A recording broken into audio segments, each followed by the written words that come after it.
الحمد لله رب العالمين والصلاة والسلام على سيد الأنبياء والمرسلين وعلى آله وصحبه أجمعين ومن تبعهم بإحسان إلى يوم الدين أما بعد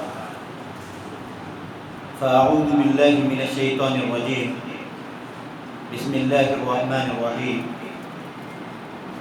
يا أيها الذين آمنوا اتقوا الله وقولوا قولا سديدا يصلح لكم أعمالكم ويغفر لكم ذنوبكم ومن يطع الله ورسوله فقد فاز فوزا عظيما صدق الله العظيم.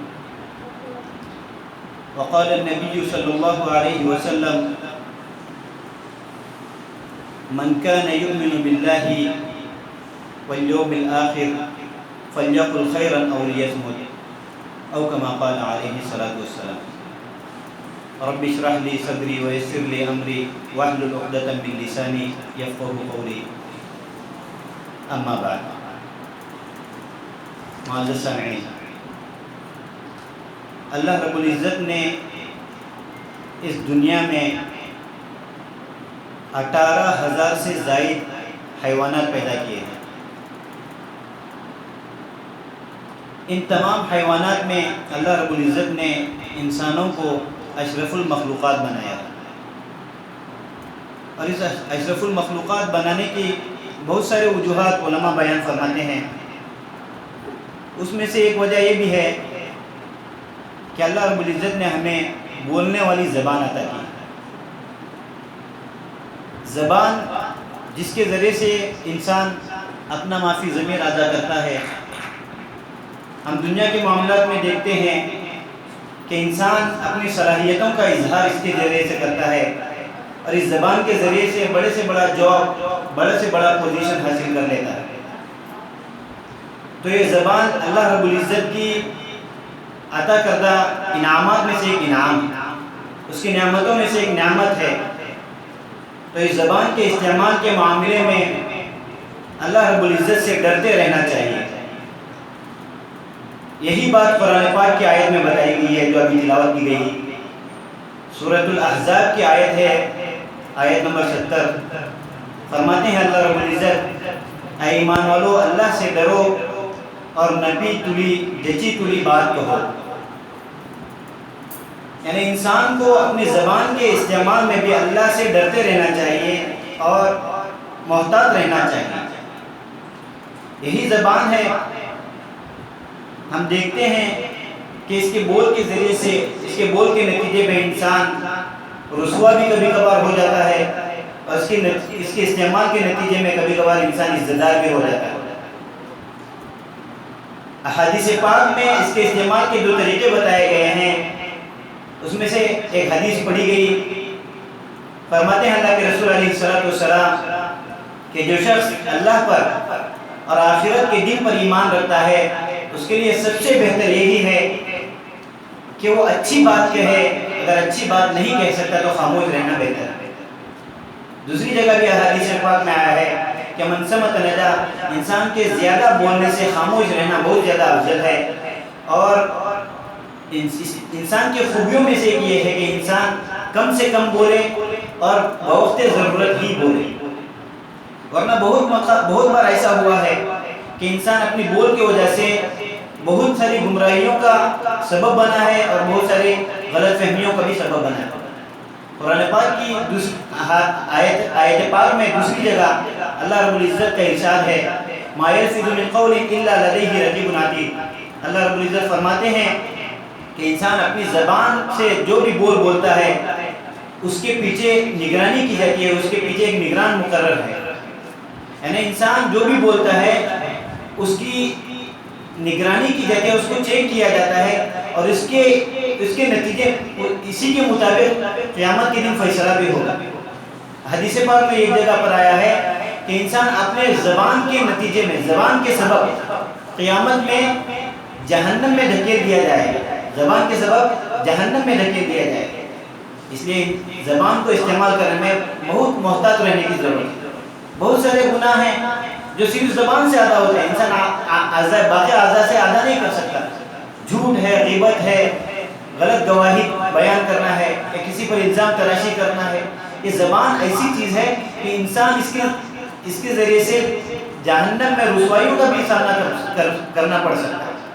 اسی لیے ہم لوگوں کو چاہیے کہ اس زبان کا استعمال کریں تو بہت محتاط رہ کے کریں, سوچ سوچ کر کریں.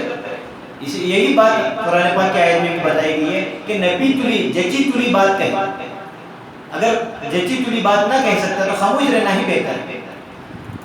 اور دوسری جگہ بھی حدیث پاک میں آیا ہے, اللہ کے رسول علیہ السلام فرماتے ہیں کہ میت منو لی ما بین لحیہ و ما بین فخذیہ اضمن له الجنہ, او کما قال علیہ السلام. اللہ کے رسول علیہ السلام فرماتے ہیں کہ اگر انسان دو جبڑوں کے بیچ والی چیز یعنی یہ زبان جو ہمارے دو جبڑوں کے بیچ میں ہے, یہ زبان یہ کس کی ضمانت لے لے, ایک دوسری چیز بتائی جو دو رانوں کے بیچ میں یعنی انسان کی شرمگاہ, ان دو چیزوں کی اگر ان دو اللہ کے عطا کردہ ان دو نعمتوں کی اگر ضمانت لے لے کہ اس کو غلط استعمال نہیں کرے گا, اس کو صرف جائز اور حلال طریقے سے استعمال کرے گا, تو فرمایا اللہ کے رسول علیہ السلام نے کہ اضمن له الجنہ, میں اس کے لیے ضمانت جنت کی ضمانت دے دیتا, جنت کی گارنٹی لے لیتا. تو یہ سوچنے کی بات ہے کہ انسان کیا کیا بولے کیا نہ بولے. بہت بار ایسا ہوا ہے کہ انسان کچھ بولنا چاہتا ہے لیکن زبان میں بول اچھے نہیں ہوتے, اچھے الفاظ کا عادی نہیں ہوتا, اس کی زبان رف زبان کے عادی ہوتی ہے, غلط صحیح برے سارے الفاظ کے عادی ہوتی ہے, اس صحیح انداز صحیح مطلب بیان نہیں کر سکتا اس وجہ سے, اور الٹا فساد بھی برپا ہو سکتا ہے اور فتنہ بھی کھڑا ہو سکتا ہے اسی زبان کی وجہ سے کہ وہ اپنے بولنا بھی چاہتا ہے, اپنا مطلب ادا بھی کرنا چاہتا ہے اور اس کا مطلب صحیح بھی ہے, لیکن زبان میں الفاظ نہ ہونے کی وجہ سے غلط الفاظ ادا کرتا ہے, اور یہ غلط الفاظ ادا کرنے کی وجہ سے برائیوں کا اور فتنوں کا سبب بن جاتا ہے. شاعر اس بات کو کہتے ہیں, غلط فہمی نے باتوں کو بڑا ڈالا یوں ہی, ورنہ میں کچھ بولا وہ کچھ سمجھا مجھے کچھ اور کہنا تھا. قرآن پاک کی جو آیت شروع میں پڑھی گئی کہ زبان کے استعمال کرنے کے متعلق اللہ سے ڈرتے رہو اور نبی تلی بات کا کہا کرو, پھر اس کے نتیجے میں فرمایا اللہ رب العزت نے کہ اس زبان کے استعمال کے نتیجے میں تمہارے اعمال بھی صالح نکلیں گے, اچھے اعمال نکلیں گے, وَيَغْفِرْ لَكُمْ ذُنُوبَكُمْ, اور اللہ رب العزت تمہارے گناہ بھی معاف کریں گے. پھر جس کے اعمال صالح ہوں گے گناہ معاف کر دیے جائیں گے, اور جو اللہ وَمَن يُطِعِ اللَّهَ وَرَسُولَهُ, جو اللہ کی اطاعت کرے گا اور اس کے رسول کی اطاعت کرے گا بولنے کے معاملے میں بھی اور باقی معاملات میں بھی, تو فرمایا فقد فاز فوزا عظیما, اس کے لیے بہت بڑی سب سے بڑی کامیابی کی بشارت سنائے. فقد فاز فوزا عظیما, عظیم یعنی تاکید کے ساتھ بتایا گیا ہے کہ اس کے لیے بہت بڑی کامیابی. تو انسان کو زبان کے استعمال میں سوچ سوچ کر بات کرنی چاہیے, ایک دم جچی تلی بات کرنی چاہیے, سیدھی بات کرنی چاہیے. اور خاص کر بہت سارے ایسے الفاظ ہیں جو معاشرے میں عام ہیں جس کو غلط کہا جاتا ہے, برے سمجھے جاتے ہیں, ان الفاظ کا عادی نہ ہونا چاہیے. بہت بار ایسا ہوتا ہے کہ انسان جانے انجانے میں کسی الفاظ کے بولنے کا عادی بن جاتا ہے اور اچھی بات کہنا چاہتا ہے, تب بھی اس کی زبان سے وہ الفاظ ادا ہو جاتا ہے. دیکھتے ہیں ہم گالی گلوچ زبان عام ہوتی ہے, گالی گلوچ ہوتی ہے زبان پر. اسی لیے انسان کو سوچنا چاہیے کہ وہ اپنی زبان کو کن چیزوں کا عادی بنائے. بہت سارے لوگوں کو ہم دیکھتے ہیں کہ وہ درود کے عادی ہوتے ہیں, ذکر کے عادی, کوئی بھی معاملہ اللہم صلی علی محمد, کوئی بھی معاملہ ہوتا ہے اللہ اکبر سبحان اللہ سبحان اللہ. یہ سب الفاظ ایسے ہیں کہ انسان استعمال کرنے کا اپنے آپ کو عادی بناتا ہے, تو کٹھن کوئی بھی مسئلہ آ جاتا ہے تو یہ الفاظ اپنے آپ زبان سے نکل جاتے ہیں. بہت بار ایسا ہوتا ہے کہ اس کی زبان پر برے الفاظ لگے ہوئے ہیں اور وہ کٹھنائیوں کے وقت یا دشواریوں کے وقت اس کی زبان سے ادا ہو جاتے ہیں, پھر اس کی وجہ سے اس کی رسوائی بھی ہو جاتی ہے. لہذا اس زبان کو استعمال کرنے میں بہت محتاط رہنے کی ضرورت ہے. بس یہی باتیں تھی جو کہنی تھی, مختصر سی باتیں. اگر اس پر عمل کی جائیں تو ہماری عاقبت بھی سنور سکتی ہے اور ہمارے بدن سے صادر ہونے والے اعمال بھی سدھر سکتے ہیں, اچھے بن سکتے ہیں, اچھے نکل سکتے ہیں.